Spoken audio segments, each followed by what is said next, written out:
Chris, can we go to the other part of the state of Florida for a second? Because I know this was kind of on our topic list at some point today, but the Florida Gators. You want to talk about a team that is a wide range of potential outcomes this season, a wide range of predictions. Chris, you were bringing this up. I didn't see it, but you said, was it The Athletic? Stuart Had someone, Mandel.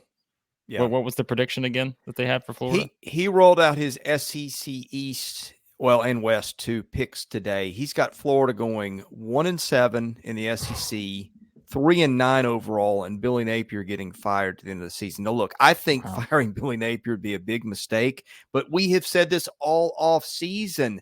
The schedule is brutal. You begin at Utah, you end with Florida State, and you've got the SEC in between. And I mean, rationally, no. Look at the way he's recruiting. He had a lot to rebuild. You can't say on one hand, well, we're going to fire Dan Mullen because he's not recruiting well, and then just leave it at there. If that's the reason you don't think your talent's very good and you're firing your coach, you have got to then adjust the expectations for the next coach. But hello, guys, this is the SEC. When do we ever get realistic about things? And I thought that was a very interesting prediction. Look, Gavin, you guys played Florida a year ago. You beat Florida in a big upset. Mm-hmm. I don't know what you picked up on the field in that game, what that was like playing those guys, but that is going to be a very interesting dynamic because you know how teams get crushed under the pressure in this league. And there's already so many things set up that work against Billy Napier before they even kick the ball off. Now, again, do I think that's fair? No, I don't. But that is the reality. The reality is that we're not always judged by fair things.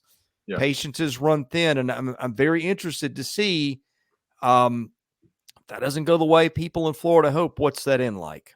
Yeah, I think that let's just be honest here. The expectation at Florida is the expectation to be up there with Georgia, with LSU, with Alabama. That is the tier of the league that they're in and where they belong. And we saw it's not that's new with Napier. It's always been like that. We saw it with Mullen. Dan Mullen got fired the year after he made the SEC championship, by the way. Jim McElwain got fired the year after he made the SEC championship, by the way. They had another season, but then they got fired at the end of that season.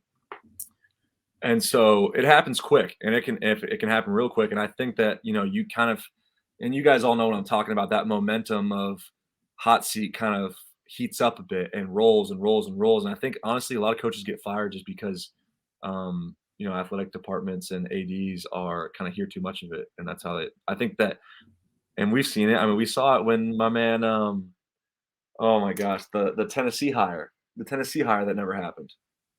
Yeah. Greg Schiano.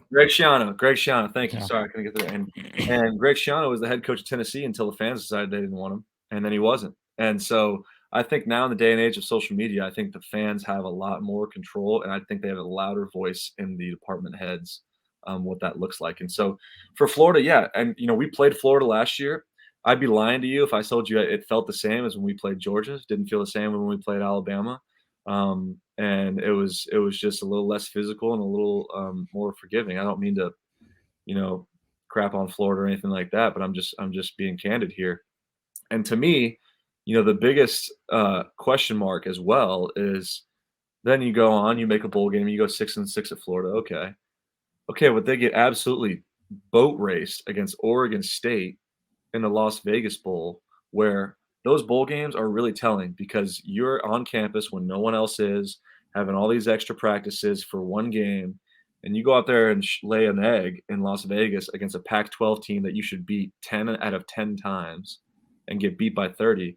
To me, that told me that there's a little bit of a buy-in issue, to be honest with you. There's a little bit of a trust issue that's going on there at Florida because I've been a part of those bowl practices. I've been a part of those, hanging out in the bowl season and waiting for your stuff to come around. There's a lot of time to talk. There's a lot of time to do nothing because no one's on campus. There's no class because of winter break, and you're just waiting for that bowl game at the end of December.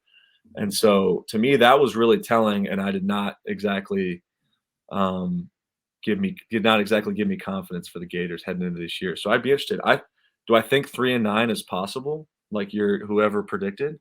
I think it's possible. I think they're going to win more than 3 games, but I think that a 6, a better season than last year is, I don't want to say a reach, but it's a task for sure. It's a task for sure, just because of what's in front of them and the confidence they have going into this year. I hope they prove me wrong, because when Florida's good, college football is better. When Florida's good, college football is better. And so I hope they prove me wrong, but we'll see.